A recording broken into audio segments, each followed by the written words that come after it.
गुरुर्ब्रह्म गुरुर्विष्णु गुरुर्देवो महेश्वरा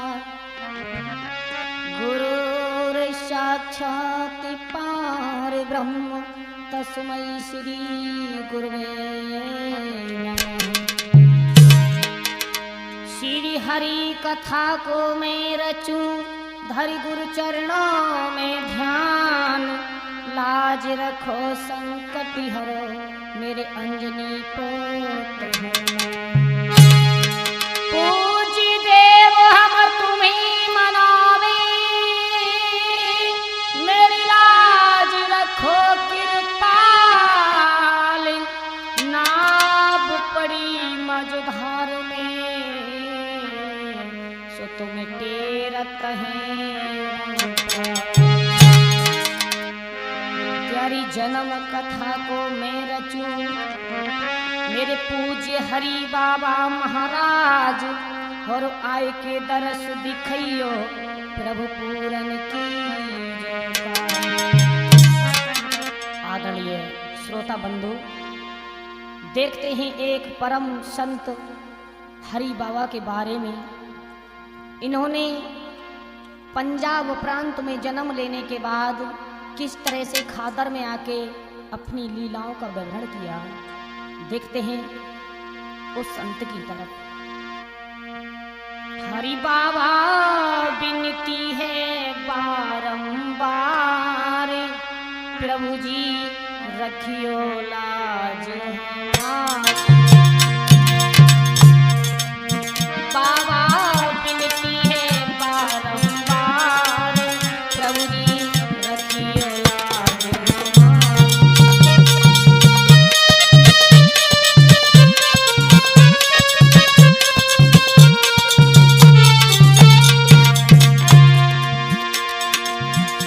जो भक्त तुम्हारे दर आए और मेवा फूल चढ़ावे। हे परम संत हरि बाबा जी, तुम्हारा धाम इतना सुंदर बना हुआ है, मैं अपनी टूटी हुई वाणी से कहाँ तक व्याख्या कर सकता हूँ। जो भक्त तुम्हारे दर आवे और मेवा फूल चढ़ावे, पावन है प्यारो दरबार, प्रभु जी रखियो लाज हमारी।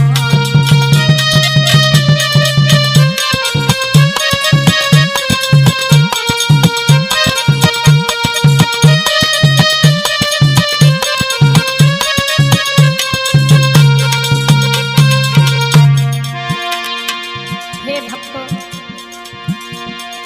बार बार कह रहा है परम संत के दरबार में बंद हाथ प्यारो धाम सुहानो, और है बंदा धाम सुहानो, और भगतन में पहचानो। साचो बाबा है दरबार, प्रभु जी रखियो लाज हमारी।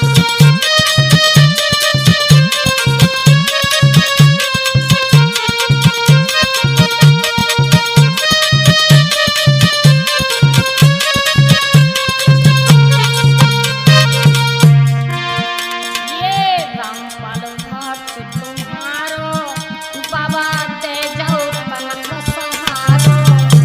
ये सूरज भक्त तुम्हारो, बाबा दे जाओ तनक सहारो। सबको करते बेड़ा पार, प्रभु जी रखियो लाज हमारी।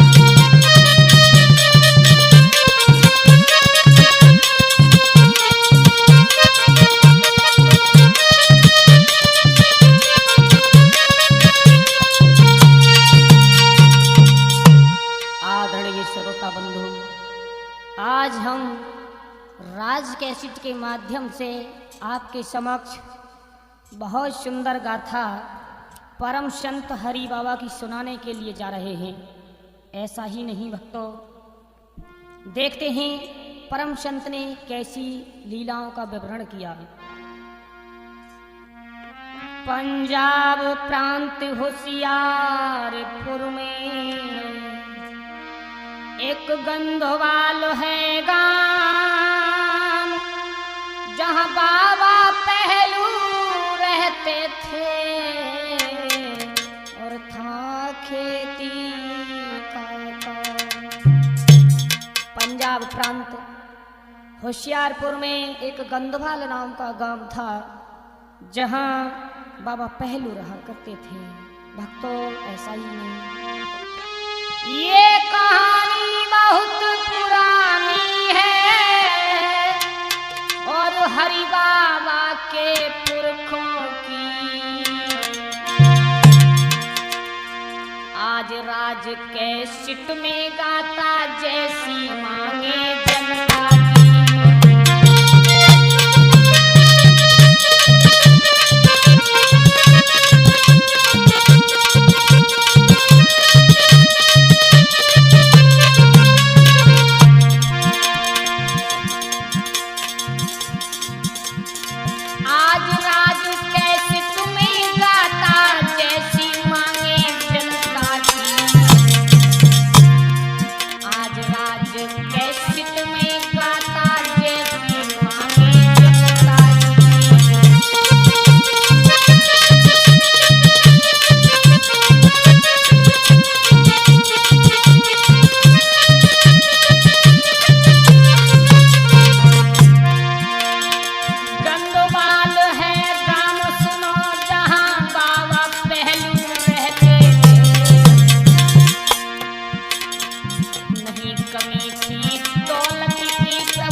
लेकिन धन था, माल था, सब चीज थी, कमी किस बात की थी पता नहीं। उस विधाता की लीला का वर्णन मैं कहाँ तक करूं। अरे काई के बन रहे हाथी घोड़ा, काऊ पे एक बकरिया,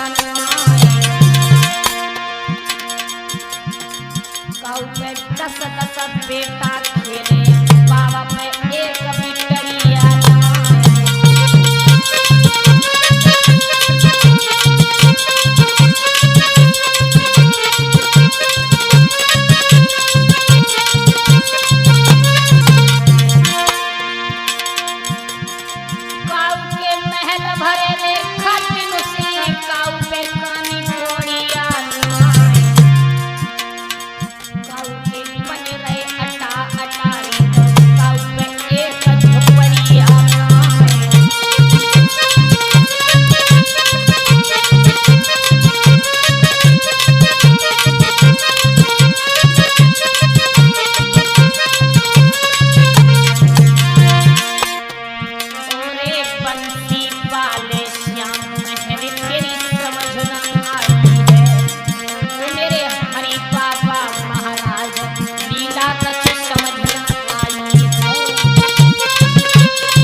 होशियारपुर में गंदोबाल गांव में बाबा पहलू रहा करते थे।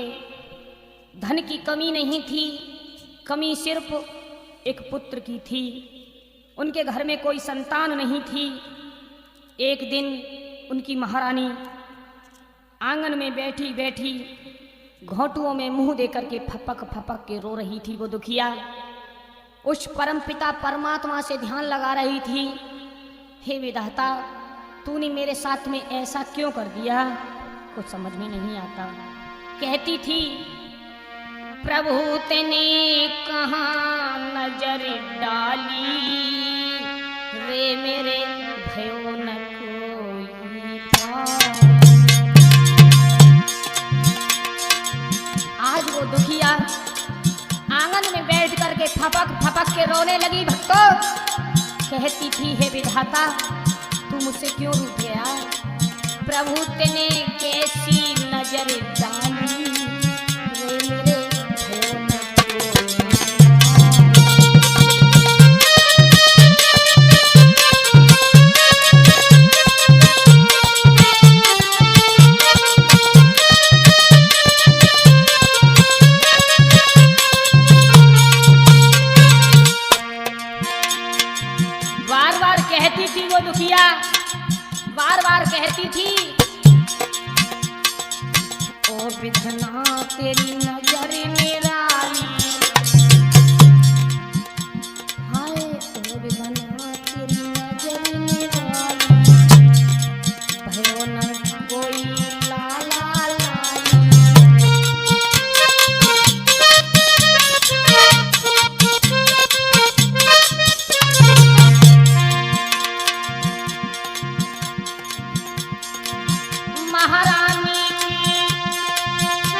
भक्तों, हे परमपिता, घर सुनो मेरो अंगना सुनो, बिन बेटा के दुख मोई दूनो।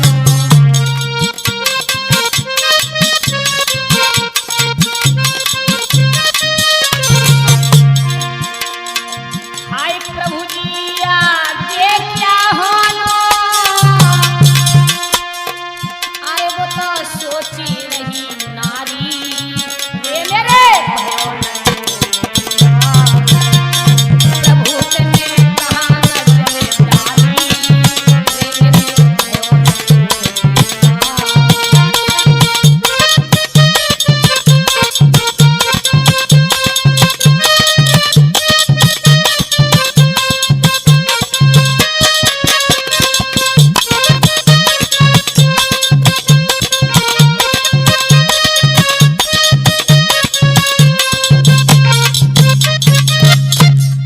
ऐसा ही नहीं भक्तों, वो दुखिया आंगन में बैठी फपक फपक के जब रो रही थी तो बाबा पहलू आंगन में आके दुखिया से कहने लगे, महारानी तुम क्यों रो रही हो, रोने का क्या कारण है? कहने लगी, कारण? महाराज मत पूछो, मत पूछो महाराज, मेरे कोख से किसी संतान ने अगर जन्म लिया होता तो आज मुझे कोई दुख नहीं था। महाराज पहलू और वो महारानी आपस में बतला रहे थे, लेकिन क्या हुआ बेटा सूरज? द्वार पे संत गए एक आई है, पहलू में देख होली है।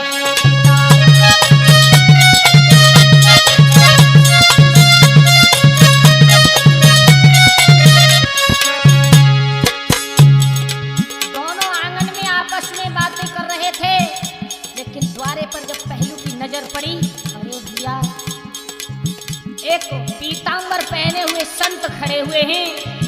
ऐसा ही नहीं बेटा सूरज, द्वार पे संत गए आई है, तूने नजर घुमाई है, चरण पड़े आई है, हरिओ मनी सिखाई है।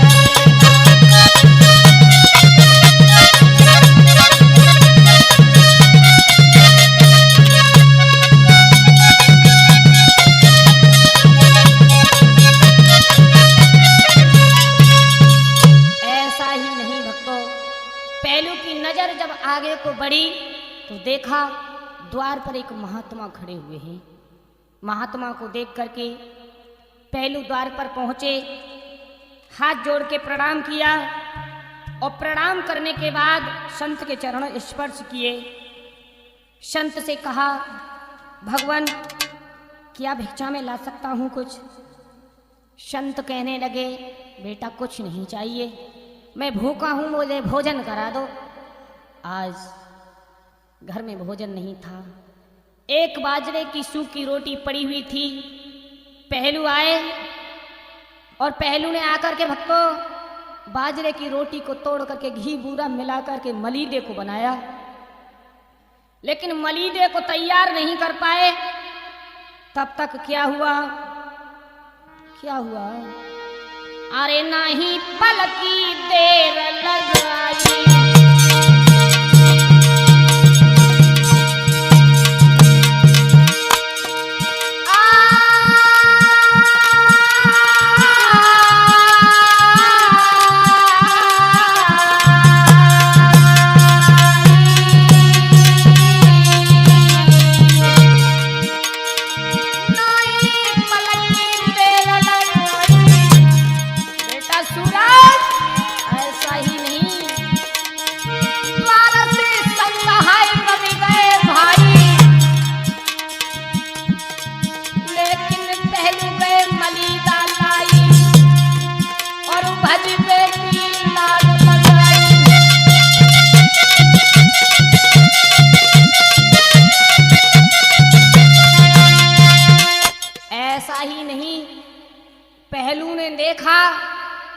कि द्वार पर संत रम चुके हैं और उस मलीदे का भोग लेकर के पहलू उन संत के पीछे पीछे दौड़े।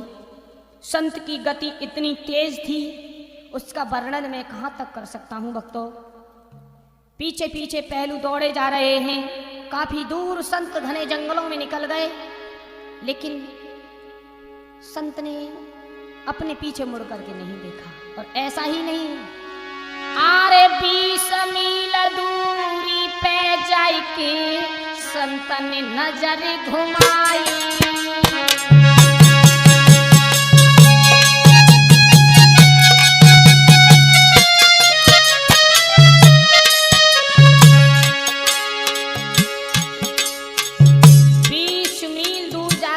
संत ने पीछे को देखा और देखो पहलू आए रहे हैं भिक्षा के भाई। महाराज के पहलू पहुंचे उनके पास, चरणों में गिर पड़े, प्रभु जी तुम क्यों रूठे जात।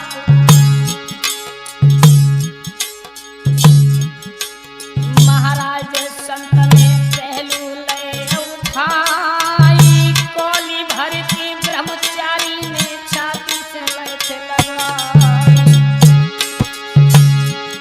बेटा लयो मलिका प्रभु ने भोजन किया है, बेटा लयो मलिका संत ने भोजन किया है।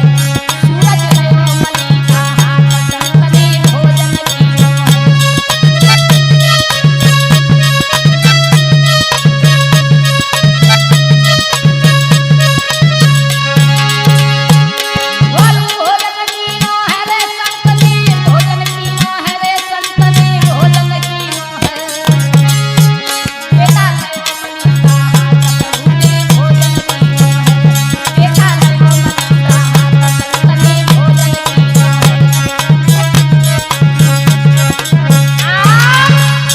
ऐसा ही नहीं भक्तों, संत ने उस कटोरे को लेकर के बड़े प्यार के साथ भोजन किया। और संत ने भोजन करते करते एक बात निकली, बेटा मैं तुझे क्या आशीर्वाद दूं। पहलू कहने लगे, प्रभु मुझे कुछ नहीं चाहिए, मेरे पास धन है, दौलत है, किसी चीज की कमी नहीं, कुछ नहीं चाहिए, सिर्फ आप अगर मुझे देना चाहते हैं तो सुनो भगवान। कि मोई पुत्र तन एक दे दी जो बोले बाबा जी। पहलू हाथ जोड़ के संत के चरणों में सर को झुका करके कहने लगे, भगवान कुछ नहीं चाहिए, मोही पुत्र तन एक दे दी जो बोले बाबा जी।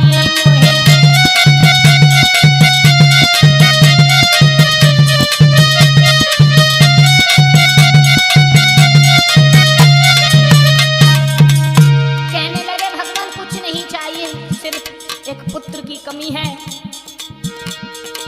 बिना पूत के घर अंगना है सुनो, वही रात मेरे पेट में है दूनो। शव विधि से कर्म त्यागी राजी बोले बाबा जी। मोहि पुत्र तनय दे दी जो बोले बाबा जी।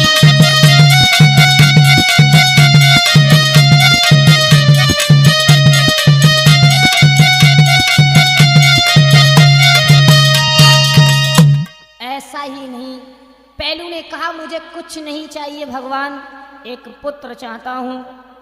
आज भक्तों संत ने अपने नेत्रों को बंद किया और नेत्रों को बंद करते हुए कहा, पहलू मैं पुत्र तुम्हें कहां से दे दूं, तुम्हारे भाग्य में तो कोई पुत्र है ही नहीं।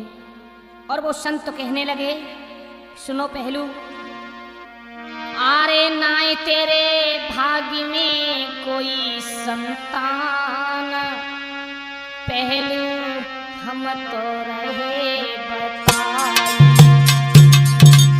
कहने लगे, पहलू तुम्हारे भाग्य में कोई संतान नहीं, नाय तेरे भाग्य में कोई संतान, पहलू हम तो रहे बताई।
पहलू फपक फपक के रोने लगे।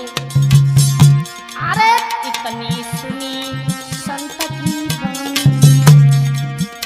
अरे इतनी सुनी संत की वाणी, हाय भाई को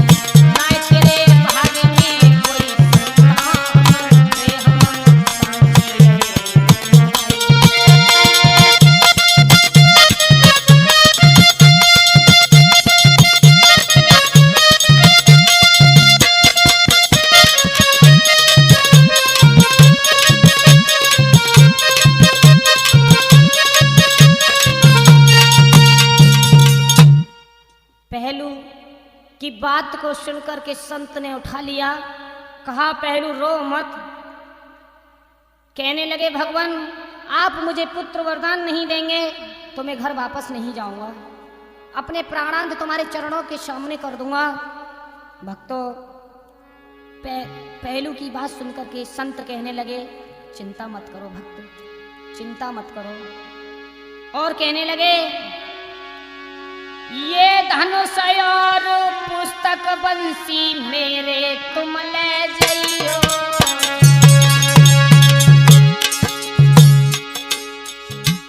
उसी समय भक्तों उन संत ने एक धनुष, एक पुस्तक और एक बंसी को दिया। पहलू इन्हें ले जाकर के तुम इनकी निष्ठिन पूजा करना और इनको पास में रख के पहलू पूजा निष्ठिन करियो। महाराज मेरे हम करें तुम्हारे साथ और देवेंगे अवतार के आइए साथी तुम्हें बता। कहा पहलू इन्हें ले जाकर के तुम निष्काम भजन करना, मैं सत्य कह रहा हूँ तुम्हारे घर में आकर के स्वयं अवतार लूंगा। अरे भैया इतनी कह के बात संत अब कहाँ से रह गए, सूरज इतनी कह के बात योगी कहाँ से रह गए, बेटा इतनी कह के बात संत जी कहाँ से रह गए।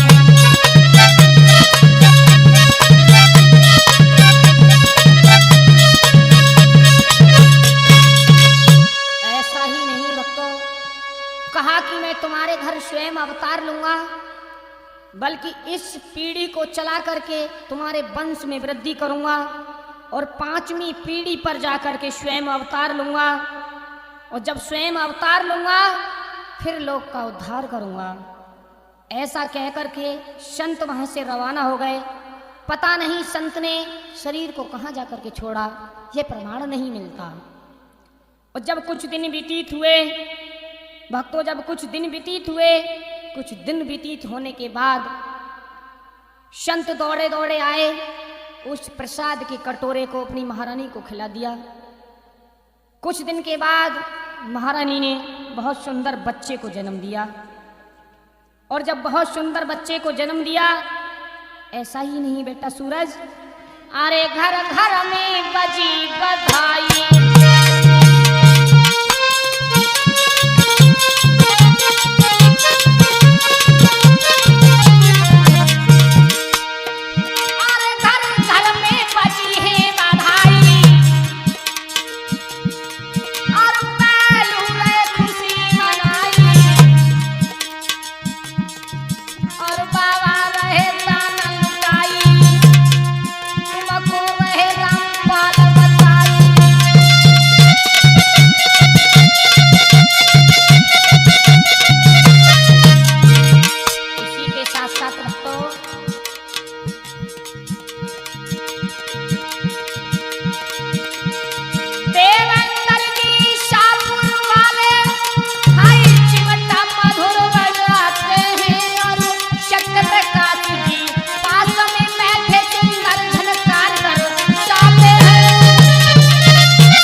घर घर बधाइयां बजने लगी।